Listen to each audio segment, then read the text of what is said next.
Good morning from the farm and a beautiful day on the farm. Want to backtrack a little bit. I haven't done this before in teaching on the Gospel of Mark, but I want to backtrack to the story of the Transfiguration. And I want to do that because today is the beginning of the Feast of Booths at sundown, the Festival of Booths, which is when the Israelites would commemorate their time in the wilderness. And sometimes it's called the Feast of Tabernacles. And I want to talk about how Jesus is the fulfillment of this Feast of Tabernacles. First of all, it says in John 1:14 that the Word became flesh and it tabernacled with us.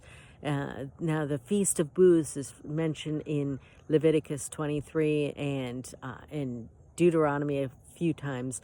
And what it is they would gather luxuriant palms together and weave together temporary dwellings.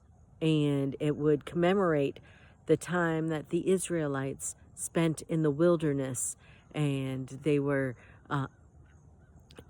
fed manna, and they saw so many miracles led by the fire by night and the cloud by day, just miracles upon miracles in the desert, water flowing from the rock.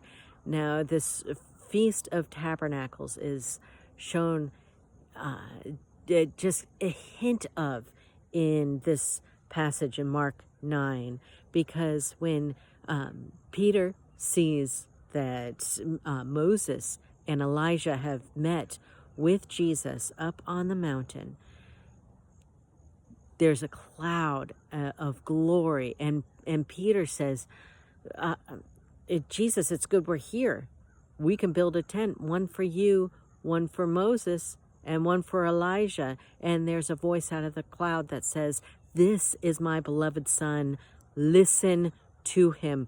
And when the cloud lifts, all they see is Jesus.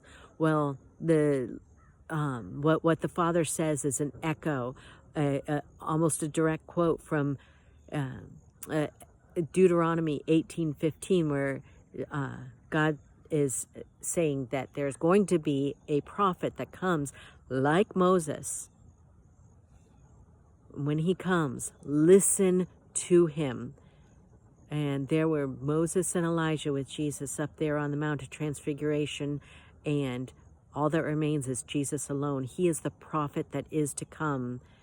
Listen to him. Happy Feast of Booths. Bye.